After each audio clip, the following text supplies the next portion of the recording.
പരിപൂർണമായ മഹബ്ബത്ത് വെച്ചാൽ, പരിപൂർണമായി സ്നേഹിച്ചാൽ ആർക്കും ഇവിടെ പ്രയാസപ്പെടേണ്ടതില്ല, ദുഃഖിക്കേണ്ടതില്ല, ഇടങ്ങേറാവേണ്ടതില്ല. അതേ എന്റെ ശബ്ദം ശ്രവിക്കുന്ന ഉമ്മമാരെ, ഒരു സലാത്ത് ചൊല്ലിയാൽ, ഒരു 10 സലാത്ത് ചൊല്ലിയാൽ ആ ഉമ്മാക്ക് ടെൻഷൻ അടിക്കേണ്ടതില്ല. ഉമ്മാക്ക് ദഖലൽ ജന്ന.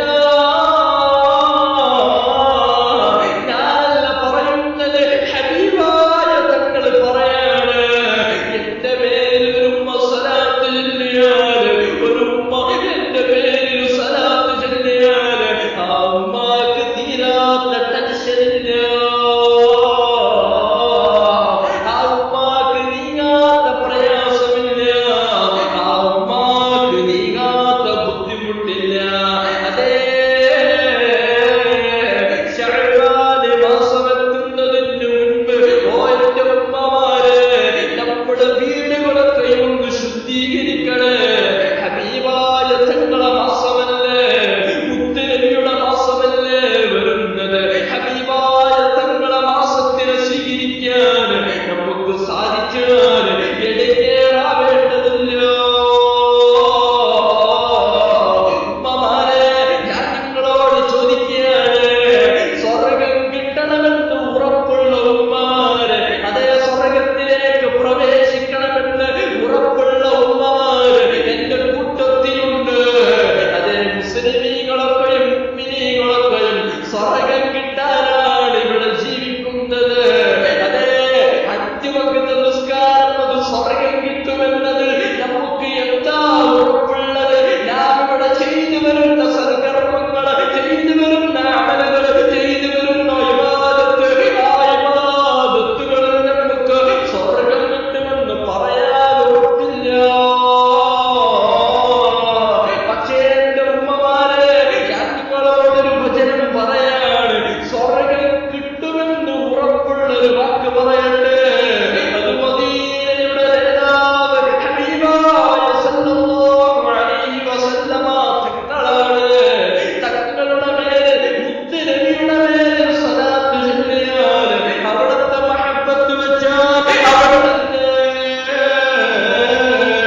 വിജയം കരസ്ഥമാക്കാൻ സാധിക്കും. ഉമ്മമാരെ, നിങ്ങൾക്കറിയുമോ ഹസനുൽ ബസരി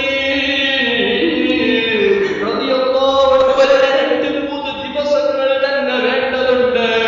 ഹസനുൽ ബസരി തങ്ങളുടെ ചാരത്തേക്ക് ഒരു ഉമ്മ വന്ന് പറയുന്നു, ഓ തങ്ങളെ ഉസ്താദേ, എന്റെ മകൾ മരണപ്പെട്ട് 3 ദിവസമായി ഉസ്താദേ. എന്റെ വീട്ടിൽ ഞാൻ ഒറ്റക്കാണ്. എന്റെ മകൾ മരണപ്പെട്ട് 3 ദിവസമായി ഉസ്താദേ. എനിക്ക് മകളെ ഇന്നലെ രാത്രി സ്വപ്നത്തിൽ കണ്ടു. അതേ കാലിന് ചങ്ങലയാണ്, കൈകളിൽ ചങ്ങല കൊണ്ട് ബന്ധിപ്പിച്ചു, കണ്ണുകൾ മുഴുവനും കൂരിട്ടായി, കാണുമ്പോൾ തന്നെ പേടിക്കുന്ന രൂപത്തിലാണ്. എന്റെ മകളെ കാണുമ്പോൾ ഞാൻ വല്ലാതെ പ്രയാസപ്പെട്ടു പോയി, വല്ലാത്ത ബുദ്ധിമുട്ടായി, എനിക്ക് വല്ലാത്ത ഇടങ്ങേറായി. ഉസ്താദ് പറഞ്ഞു, ഉമ്മ നിങ്ങൾ വിഷമിക്കേണ്ട, ഉമ്മ നിങ്ങൾ ടെൻഷൻ അടിക്കേണ്ടതില്ല, നിങ്ങൾ സ്വലാത്ത് ചൊല്ലുവീൻ. അങ്ങനെ ഹസനുൽ ബസരി റളിയല്ലാഹു അൻഹുവിന്റെ ചാരത്തു നിന്നും ഉമ്മ പോവുകയാണ്.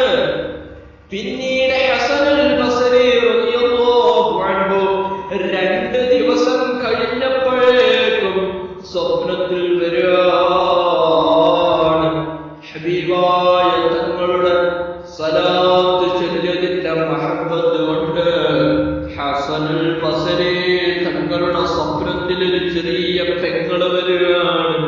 ഒരു ചെറിയ പെൺകുട്ടി വന്ന് പറയുന്നു, അതേ ഉസ്താദേ, തങ്ങളെ